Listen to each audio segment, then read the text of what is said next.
Bonjour, les jardiniers préparant leur potager savent qu'un œilleron les suit du regard. Le rouge-gorge a appris que le bipède maniant sa pioche sort de terre de nombreuses proies. L'oiseau accourt au bruit du râteau et dès que le jardinier s'éloigne, déjeune dans la terre fraîche. Eh bien, figurez-vous qu'en Afrique, un autre oiseau s'est tiré parti de la présence de l'homme d'une façon bien plus sophistiquée. Homme et oiseau coopèrent au point que l'homme a nommé l'oiseau l'indicateur, précisément le grand indicateur.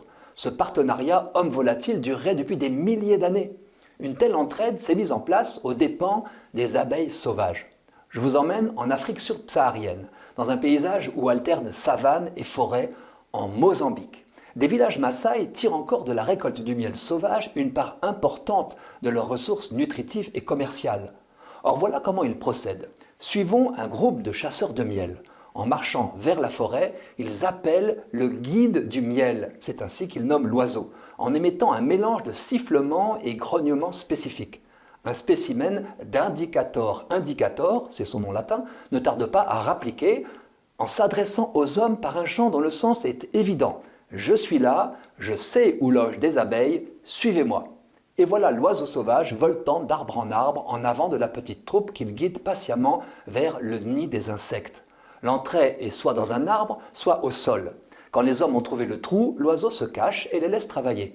Experts en prélèvement de miel sauvage, les Maasai enfument les seins pour limiter ces attaques, enfoncent leurs bras dans le trou, inaccessible aux oiseaux, et qu'ils doivent parfois élargir. Bravant les piqûres, ils sortent des rayons dégoulinants qu'ils enfournent dans leur sacoche de cuir. Je précise qu'ils laissent à la colonie de quoi se refaire pour que la chasse soit durable. Quand ils s'éloignent, des morceaux de rayons jonchent le sol. C'est alors que leur indicateur surgit pour se nourrir des reliefs de l'opération, larves d'abeilles et cire. Vous avez compris, c'est donnant-donnant. Sans l'homme, l'oiseau n'aurait pas accès à sa nourriture. Sans l'oiseau, l'homme n'aurait pas accès aux abeilles sauvages, difficiles à repérer sans l'aide de l'indicateur.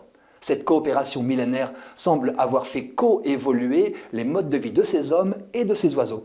Si je vous en parle, c'est parce que des anthropologues viennent de l'étudier sur place. Les chasseurs de chaque village appellent les oiseaux dans leur dialecte. Si vous emmenez un chasseur de miel sur le territoire d'un autre village, il aura beaucoup plus de mal à se faire rejoindre par un indicateur ignorant sa langue. Cela n'est peut-être pas grand-chose pour vous, mais pour les chercheurs, cela veut dire beaucoup. Cela prouve la prise en compte par l'animal de la culture humaine du lieu où il vit. On pense que les oiseaux d'une population locale transmettent à leur progéniture l'appel du dialecte du village correspondant. Les cultures animales et humaines s'interpénètrent donc en s'influençant réciproquement. Les oiseaux auraient même favorisé ainsi le maintien, la stabilité et la diversité des dialectes locaux. Et c'est une bonne nouvelle.